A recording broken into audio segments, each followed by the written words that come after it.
হরে কৃষ্ণ। আজ ছিল জগন্নাথের রাজভোগ। আজ উল্টো রথের আগের দিন। আজকে চলে গেছিলাম ইস্কনে যাওয়ার পর প্রভু আমাদেরকে ফোন দিয়েছে যে মাতাজি এসে প্রসাদ নিয়ে যান। তারপর দুই ছেলেকে নিয়ে চলে গেলাম প্রভুর কাছে। তারপর এখানে প্রভুর সাথে একটু প্রসাদ পেলাম, মহাপ্রসাদ। তারপর ভগবানের কৃপায় দর্শন আরতি মন্দির শুরু হয়ে গেছিলো। আর আমার ছোট ছেলেরা এত দুষ্টমি করছিল, ছোট ছেলে বড় ছেলে দুই ছেলে মিলে। তারপর প্রভু তাকে জোর করে ধরে আটকে রেখেছে যে এত দুষ্টামি করতে দেওয়া যাবে না, তোমাকে এখানে আটকে রাখবো।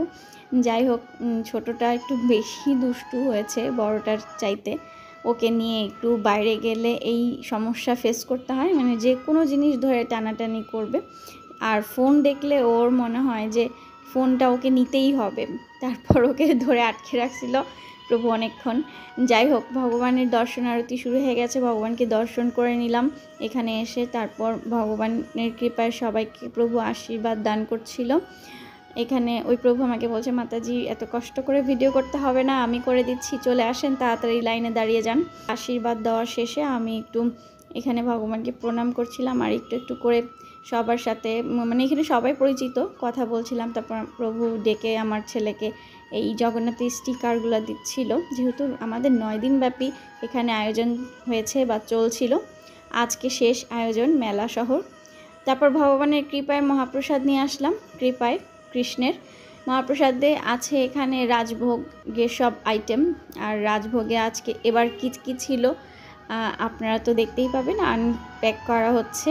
ভগবান জগন্নাথের রাজভোগ, অবশ্যই সেটা অমৃত। ভগবানের রাজভোগ সবাই দর্শন করুন, জগন্নাথের অসীম কৃপা লাভ করুন। আগামীকাল ভগবান জগন্নাথের উল্টো রথযাত্রা। যারা প্রথম রথযাত্রায় ভগবানকে রথে করে তার মাসির বাড়িতে পৌঁছে দিয়ে এসেছিলেন, তারা অবশ্যই কিন্তু আগামীকাল শনিবার অবশ্যই আপনাকে উল্টো রথযাত্রায় অংশগ্রহণ করতেই হবে। ভগবান বারবার কিন্তু বলে দিয়েছেন, উল্টো রথযাত্রার মাহাত্ম্যে কিন্তু বারবার বলা হয়েছে যে একবার ভগবানের রথের দড়ি স্পর্শ করবে তার কিন্তু পুনর্জন্ম এ জগতে আর হবে না, মানে পুনর্জন্ম এ জগতে আর হবে না। ভগবানের মহাপ্রসাদ দর্শন করুন, ভগবানের কৃপা লাভ করুন।